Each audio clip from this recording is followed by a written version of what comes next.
Pour toi, le divorce, c'est une étape ou un mal moderne? Franchement, vu la situation des couples actuellement, je pense que le divorce, c'est une bonne chose, hein. C'est-à-dire que ça permet à deux personnes de pouvoir justement s'épanouir chacun de leur côté au lieu de se pourrir la vie mutuellement dans un mariage. C'est une étape nécessaire dans la quête de l'épanouissement personnel. Pour moi, en fait, le divorce, c'est inconcevable. C'est pour ça que je ne pense pas me marier. Je suis pour le mariage, attention, hein. Je désire ardemment me marier, j'espère un jour, mais je ne me marie pas pour divorcer. Non, bah, c'est une nécessité quand ça va pas. À quoi bon rester et s'accrocher quand on sait que ça va pas? C'est une solution. Voilà, donc ouais, c'est une étape nécessaire dans la quête de l'épanouissement personnel. C'est pas un de mes objectifs vu que j'aimerais me marier. Mais si ça ne va pas, je vais pas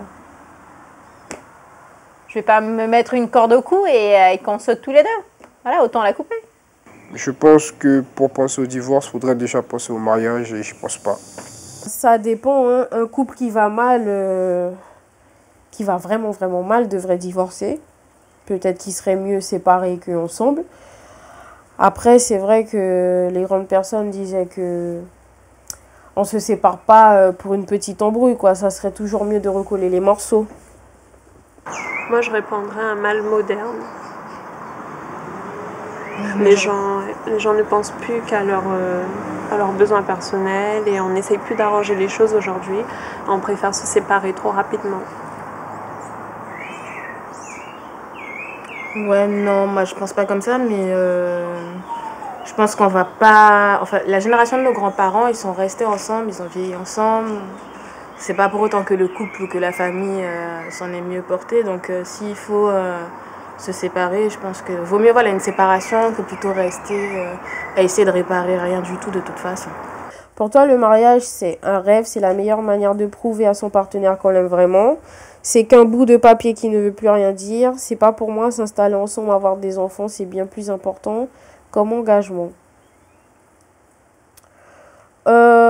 Toutes les filles rêvent de se marier, mais pour moi, c'est pas primordial. C'est pas primordial. Si on s'aime vraiment, on se marie. Si on décide mutuellement de se marier, on se mariera. Mais s'il n'y a pas besoin, c'est pas une obligation. Pour moi, le mariage, c'est sacré.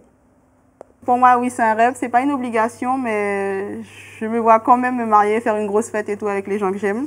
Pour moi, le mariage, c'est une coutume qui, pour l'instant en tout cas, n'a pas plus d'importance que ça pour moi. C'est pas un rêve, mais c'est une envie. Voilà. Donc, c'est vraiment ce qui... Mais c'est un symbole avant tout. C'est pas. Si on prend l'effort d'organiser un mariage, ça prend déjà 1 an. Donc, durant toutes ces périodes de crise, on a en quelque sorte le temps de vraiment tester si la personne elle est prête à nous accepter à nos extrêmes. Voilà. Donc, ouais, c'est un de mes objectifs. Normalement, c'est censé être un rêve, hein. C'est la meilleure manière de prouver à son partenaire qu'on l'aime vraiment. À la base, le mariage, c'est ça. Après, c'est vrai que plus les années passent, plus j'ai l'impression que c'est détourné, c'est un peu pour les papiers, bref, voilà. Non, Vas-y, dis. je pense la même chose que Kédi. Moi, je pense que c'est un engagement personnel et que chacun se choix. C'est un rêve et c'est la meilleure manière de prouver à son partenaire que l'on aime vraiment. Pour moi, le mariage, c'est aussi une conviction religieuse. C'est pour ça que me marier à l'église est très important pour moi. Parce que voilà, ça a cette connotation aussi religieuse que je veux apporter. Pourrais-tu être heureux sans fonder une famille? Aujourd'hui, je pense que pourrais-tu être heureux sans fonder une famille? Je pense pas. Je pense pas. Certes, bon, j'ai pas d'enfant pour le moment, mais je prévois quand même et c'est quand même important de fonder une famille pour la continuité de sa génération. Ouais. Ça, c'est difficile. Parce que c'est un peu changeant, en fait. Je sais qu'avant, je disais que ça ne me gênerait pas d'être toute seule sans avoir de famille. Mais maintenant, ouais, un peu moins. Je voudrais avoir une famille. Je pense que le but de tout être humain est de fonder une famille, de la rendre heureuse et d'évoluer avec, voir ses enfants grandir, etc. Je pense que c'est l'aboutissement de quelque chose de fort et j'ai envie de faire partie de ça. On a besoin d'une famille, même recomposée, décomposée, monoparentale. Je pense vraiment que c'est le socle de l'être humain, donc c'est l'un de nos fondements. Après, c'est que mon point de vue, je ne sais pas pour vous. Ah, je suis tout à fait d'accord avec toi, effectivement. Sans famille, hein, on a tous grandi de toute façon, on a tous été conçus à un moment.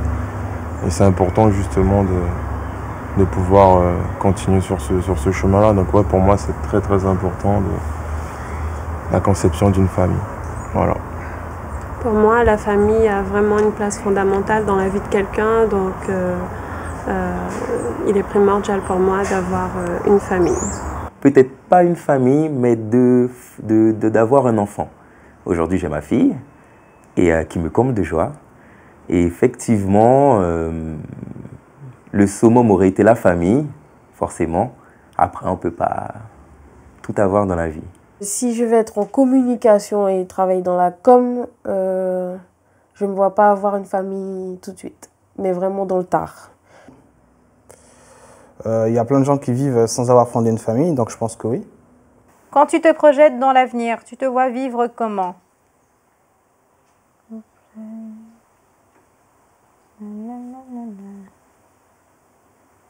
Oui. J'aimerais être mariée et avoir des enfants.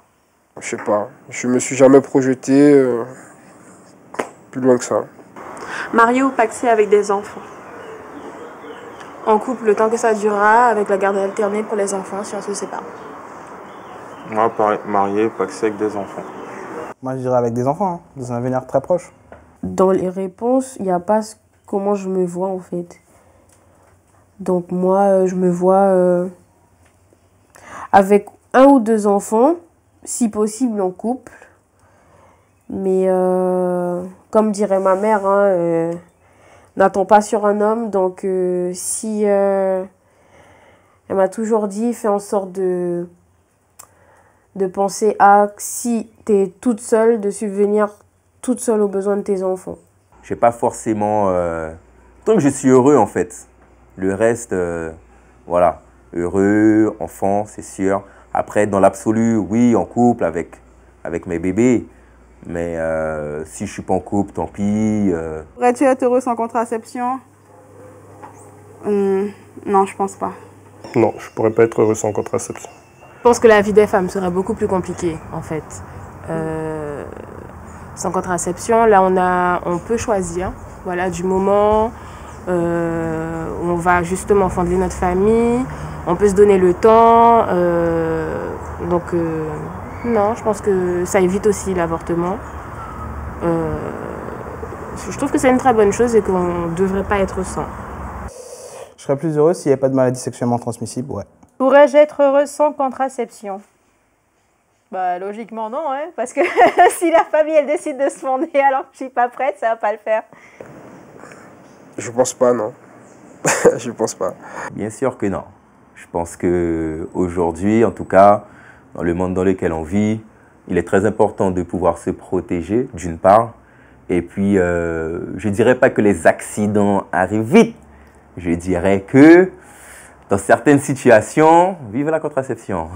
S'il m'arrive de tomber enceinte avant l'heure pendant mes études, je pense que j'utiliserai la contraception, puisque moi, c'est les études avant tout. Mais sinon, faudrait éviter de faire ça.